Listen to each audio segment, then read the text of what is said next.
Hey, welcome to this bonus episode of the Daring Forever podcast. This is my weekly opportunity to zoom on a few standout moments from this week's interview, finding those moments that deserve a second look and dig deeper into what makes them special. This week I spoke to Lidia Scarlat, who's a producer who has spent years turning ideas into finished work across the creative industries, moving from project to project by simply showing up. In our conversation, we talked about why producing means jumping off the cliff before anybody else does, and how nobody gets discovered before you show up. The episode published a few days ago was titled Dare to Build the Conditions for Others, and it was a great chat about creative projects with someone who's got a different view and experience to most of my other guests who seem to be sitting on the other side of the table. If you haven't checked out a full episode, let me share with you these 4 standout moments.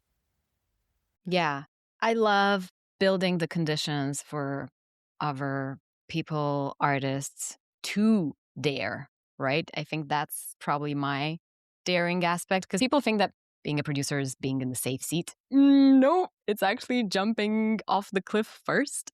I think it's usually as a producer, you say yes before anything exists. You have no staffed team yet. There's no roadmap. Every project at the beginning is really a mutant. You don't really know what you're putting up with, but you have some acquired intuition of the fact that you're going to figure it out. You don't know the answers, but you kind of know where the questions are going to be and how they're going to pop up. As producers are saying yes before anything else happens. And that jump happens very early for producers. And if we don't take that jump, if we don't take that leap, then the artist's leap doesn't happen within that project. So I think it's a beautiful, daring thing to do, to say yes to a project which feels like this transformer of a thing that could become anything. And then you dive into the conversations with the creative director, all the stakeholders to understand what is it that we're actually doing. But yes, let's do it. From a creator's perspective, you often think that producers are slightly different types of humans. I've met quite a few producers in my life, and they are differently wired. They keep us on our toes. And I love chatting to Lidia about her way into producing and what it is to actually be producing the work right now, because we love the idea of the confident yes. But Lydia's version of yes isn't actual confidence. It's commitment before the facts get in. When she's got no team booked, no plan drawn up, just a promise that it will all come together, it's that early stage mutants that she calls it that's brilliant. The way she says it, it captures how messy and shapeless things are before they become polished thing, before we see them in the end. And it serves as a reminder that behind every finished project of work is a period when nobody, including the person running it, quite knew what it would become. Of course, there's a brief and an idea of what it should be, but, things sometimes show up in the end slightly differently. So, this moment potentially can tell you that if you ever felt like you're winging it, basically, Lydia's telling you, that's not a flaw, that's actually just a job. Nobody is looking for you. Unless you put yourself out there, nobody's gonna discover you. I feel like if we go back to childhood times, I feel like there was that kind of a narrative that, talents get discovered. There's like headhunters that you should just wait to be discovered by, as a music artist, for example, by an amazing producer that will then propel you into your beautiful, super duper future. That doesn't happen. Nobody knows you exist. You could have the most beautiful portfolio, but if you don't put it out there, it's not going to be seen by anyone.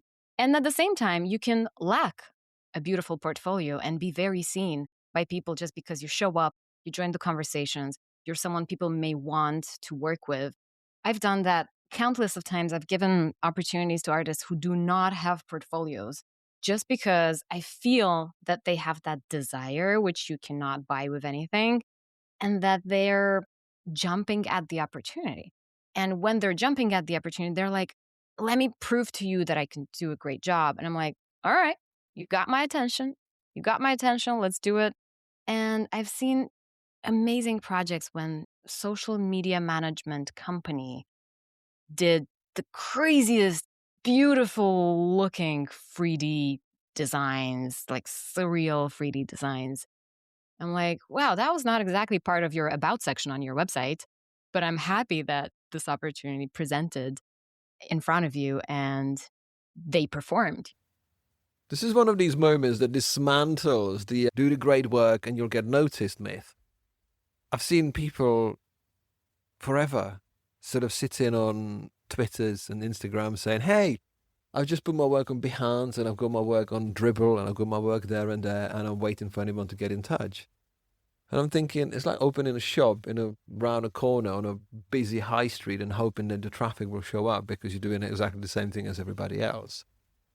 I think the general equation has changed because it's no longer who you know, but who knows you. The world is changing, the world is turning, and there's no such thing in shame of actually saying, you know what, I'm going to make noise about myself. Because when you look at your inbox alone, so much stuff from every brand, from everything.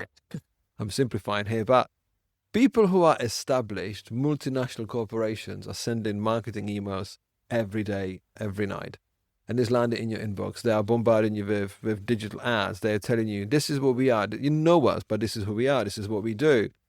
And in terms of creative skills and talent, it can feel a little bit dirty saying, well, I don't like sales. I don't like this, that, pushes me in the other side. I'm an artist.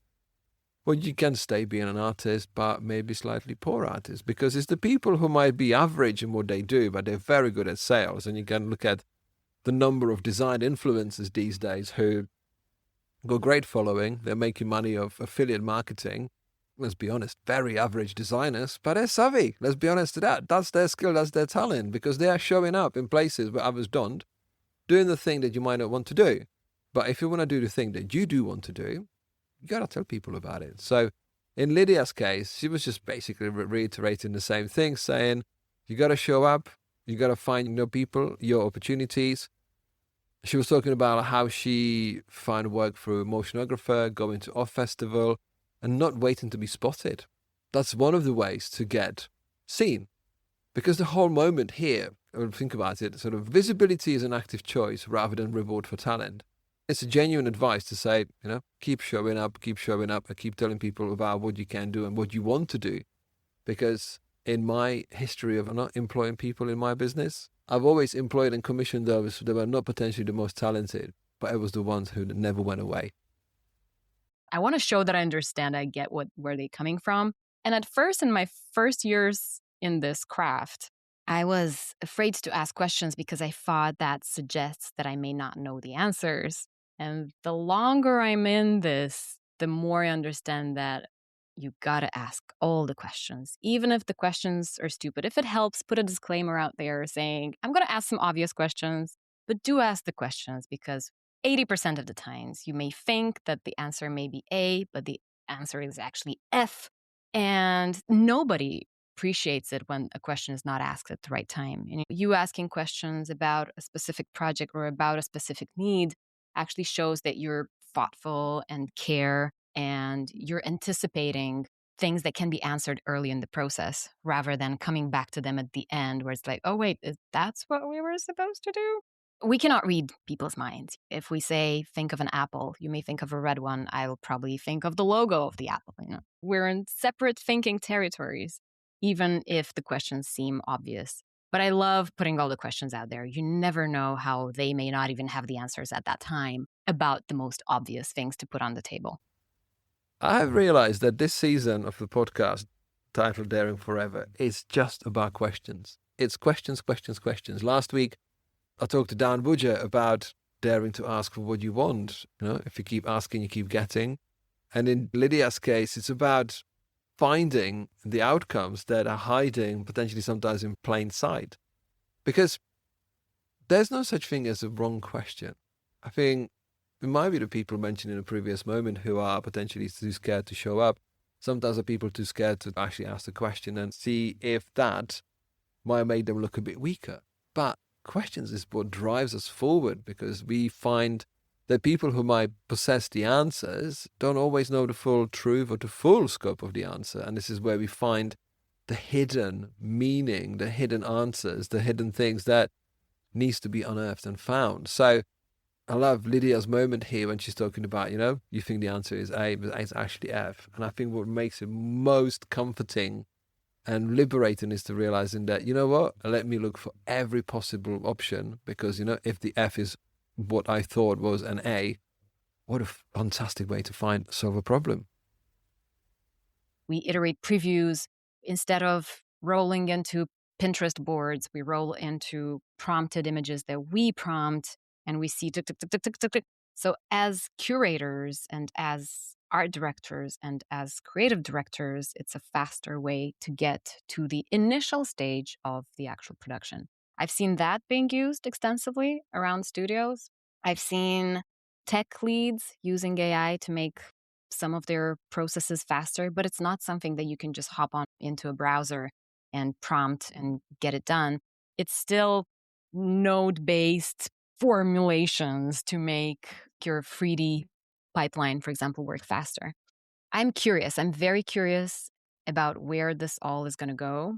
I'm very curious about how we can focus on the taste of understanding art and visual and audiovisual work rather than just execute on it. So I think those who have an executor mindset should quickly switch into learning directing, script writing, storytelling, because those are the things that are not replaceable. Humor, situational, anecdotal storytelling, AI can go that far with it. Of course, the question about AI had to show up. We talked about AI a little bit from production perspective. How does it work? What does it help?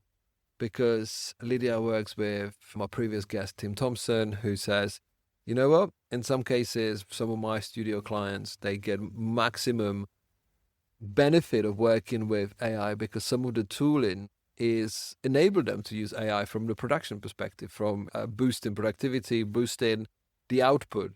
The ideation, the creativity is always best to keep human, but the tools can help us make things bigger, make things faster, make random more sharper. So what Lydia's advocating here is actually you've got the human skills, the soft skills, the imagination. Use it to your best advantage and see what you can do with it. Because I don't know, from where I'm sitting, the conversations about AI, seems a bit more mature and a bit more informed and less panicky. Sometimes I look in a different corner of the world and people are still flapping and panicking. And yeah, sometimes it feels like it's still unknown what AI is about to become. But in other instances, it makes perfect sense. It's just a glorified calculator. It's just something that does something really well. If you feed it the right numbers, the right data, and it can help you to get somewhere faster.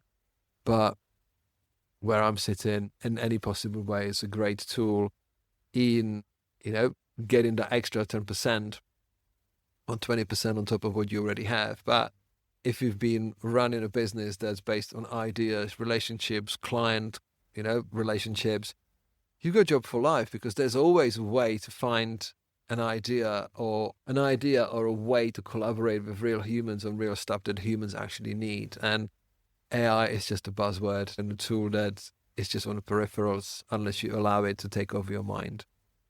So I hope I can encourage you to check out a full episode with Lidia. She's beautifully well spoken about what she does. She's passionate, talented, and compassionate. She runs incredible teams with some incredible people around the world. And it was a joy to speak to her about what she does and how she does it. I can thank you for joining me on this episode of the Daring Forever podcast. And I'll join you next week when I'm talking to Pep Salazar from Off Festival. If you enjoyed this episode and would like more accessible resources to help you discover your daring creativity, you can pick up one of my books on themes of mindful creativity, creative business, branding, and graphic design. Every physical book purchase comes with a free digital bundle including an ebook and audiobook to make the content accessible wherever you are and whatever you do. To get 10% of your order, visit novemberuniverse.co.uk and use the code podcast. Have a look around and start living daringly.